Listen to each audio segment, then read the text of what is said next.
1987. Yes, 1987. What an amazing year that was. U2 released a classic album, The Joshua Tree. Prince and Michael Jackson also made classic albums as well.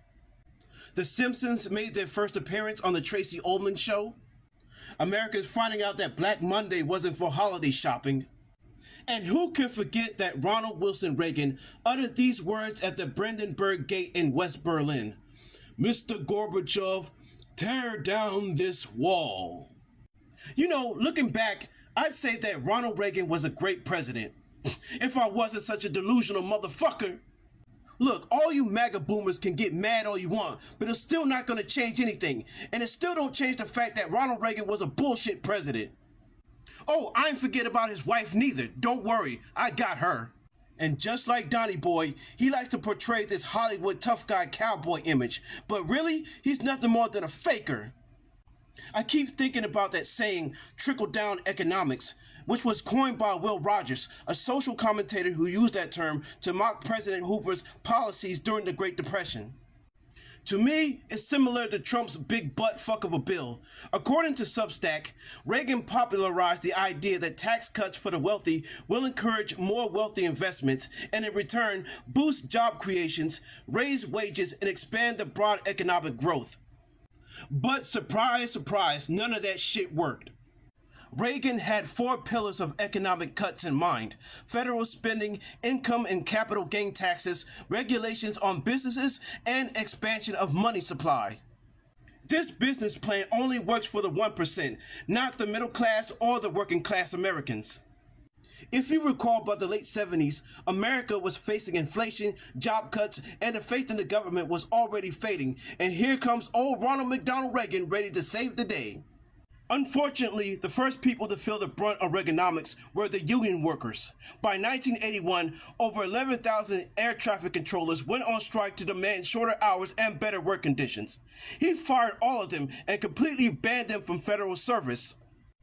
He cut funding from social programs. He cut $5 billion from the budgets for the veterans benefit, youth employment, food stamps, and legal services to the poor. Hey, I'm sorry, little guy, but the billionaires need more yachts, so we're gonna have to cut all your benefits and all your programs.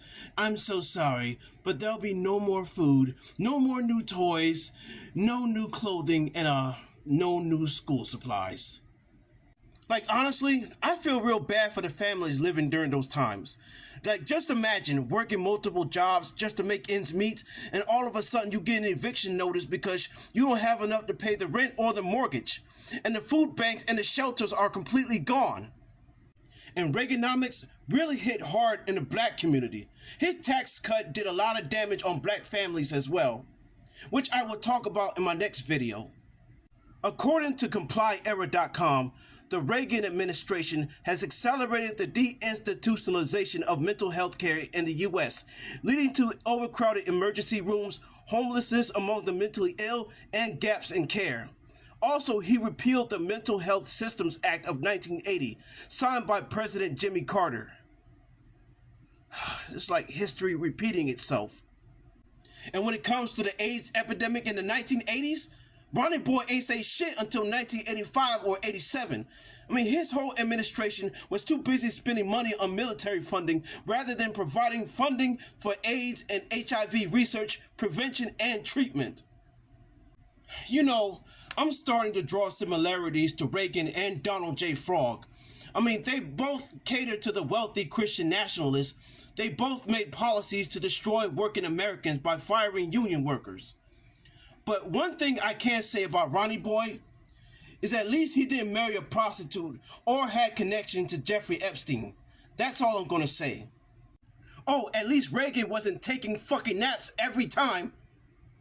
You know what? I'm gonna end this video with fuck both of these clowns and have a great night. Fuck both of them. May he rest in piss.